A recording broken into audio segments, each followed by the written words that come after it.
Ya, dan hari ini kita akan belajar ke materi selanjutnya yang tentang pendidikan ya.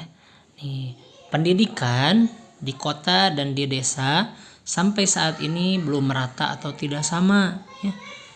Maksudnya apa? Jadi sekolah-sekolah yang ada di desa dan juga ada yang di kota tuh nggak sama.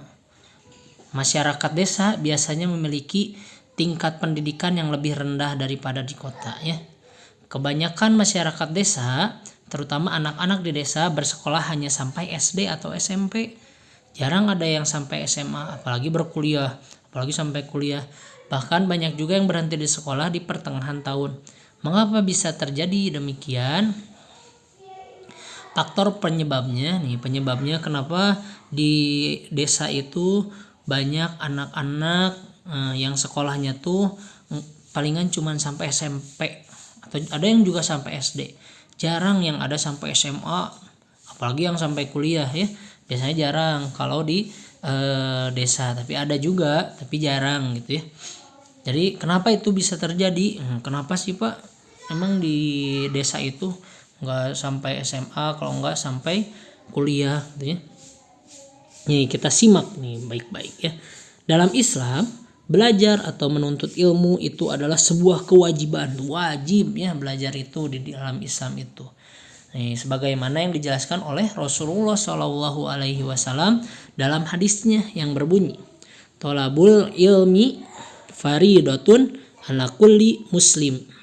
Menuntut ilmu itu wajib atas setiap muslim ya, muslimin wal muslimah. Nah, setiap muslim laki-laki dan muslim perempuan ya. Hadis riwayat Ibnu Majah nomor 224. Tidak akan diterima amal seorang jika tanpa ilmu. Tuh.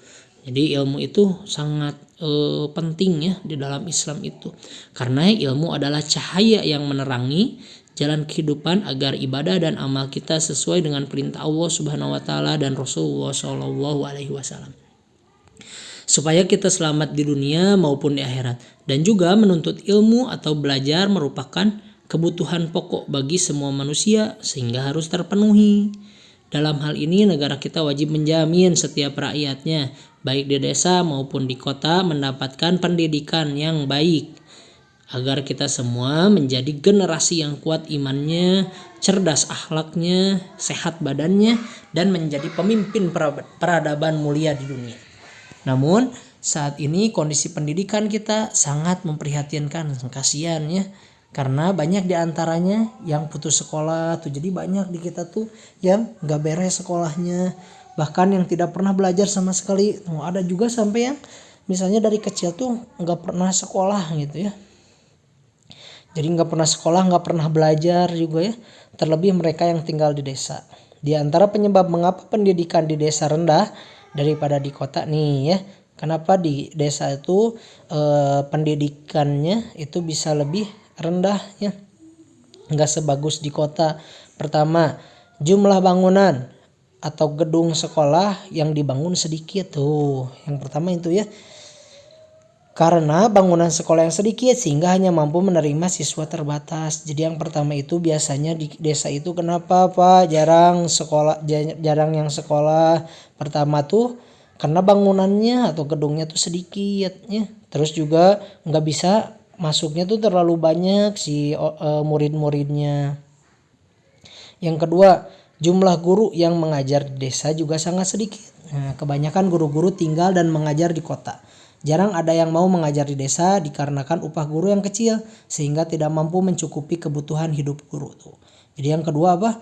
Pertama tempatnya, yang kedua juga gurunya.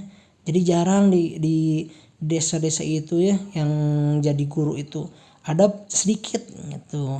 Soalnya rata-rata semuanya guru-gurunya ada di kota, biasanya di kota lebih banyak ya guru-gurunya.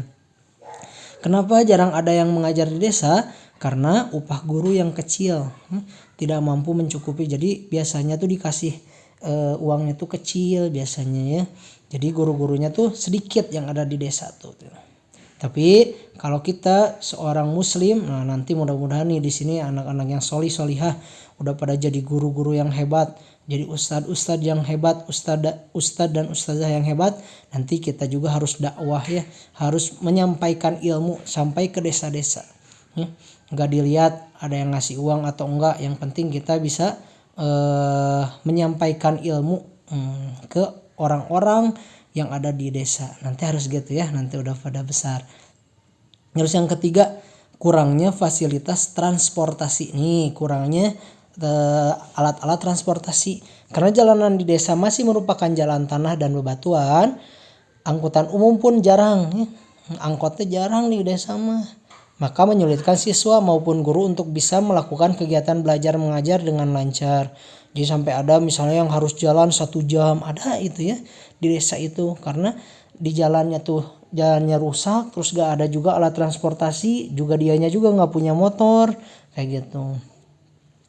Kebanyakan siswa dan guru pergi dan pulang sekolah dengan berjalan kaki berkilo-kilometer tuh, jauh ya, menggunakan sepeda atau motor jika ada.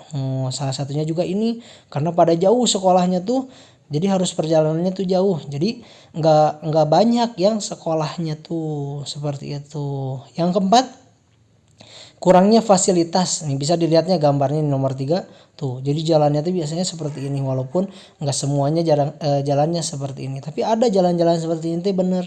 Harus jalan lewat hutan, lewat batuan. Misalnya 1 jam perjalanannya, kita mah kan enak ya. Misalnya paling jauh ada yang 1 jam tapi naik motor. Ini mah jalan kaki. Terus jalannya juga nggak bagus ya, batuan, lewat hutan kayak gitu. Yang keempat, kurangnya fasilitas atau peralatan belajar mengajar seperti bangunan sekolah yang kecil dan rusak. Ini bisa dilihat juga ini ya. Ini biasanya di daerah-daerah timur, di Indonesia yang timur. Di tempatnya tuh fasilitasnya tuh terbatas ya. Misalnya kelasnya atau tempat-tempat yang lainnya kecil, terus ada juga yang rusak. Buku-buku pelajaran yang hampir tidak ada tuh. Buku pelajaran teh alhamdulillah kita udah punya ya. Nah, tapi di sekolah-sekolah mungkin yang ada di desa mereka nggak punya buku pelajaran ya. Terus papan tulisnya misalnya udah rusak. Nah, spidol juga jarang gitu ya. Dan alat-alat lain yang sangat jarang ditemukan di desa juga menyulitkan pembelajaran. Ya gitu. Yang kelima, nih kita bisa lihat ya, tuh dari bawahnya bukan keramik ya, tanah. Terus juga pada pakai sendal. Terus juga mejanya, masya Allah ya, kita mah alhamdulillah di kelas masih bisa kelasnya mejanya ada mejanya.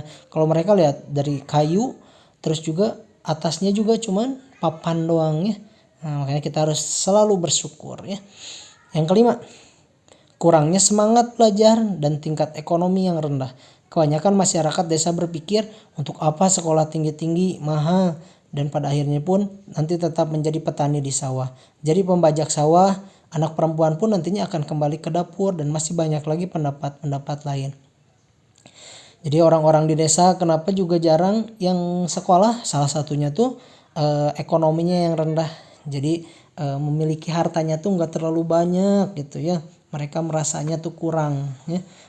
Merasanya tuh saya nggak punya uang yang banyak gitu, jadi nggak bisa sekolah. Ada juga yang gitu. Terus ada juga yang mikir, untuk apa sekolah, dan nanti juga saya bakal jadi petani gitu ya. Nanti juga saya bakal jadi tukang yang ngebajak sawah, atau misalnya yang jadi tukang yang ke hutan doang gitu. Jadi ada yang berpikir kayak gitu di orang-orang di desa itu ya. Nggak semua tapi ada ya, rata-rata kayak gitu. Terus yang perempuan juga ngapain sekolah gitu, nanti juga palingan jadi di dapur. Kalau kita mah nggak kayak gitu ya. Kenapa kita ke sekolah? Karena kita ingin mendapatkan ilmu yang bisa dipakai di kehidupan kita ya.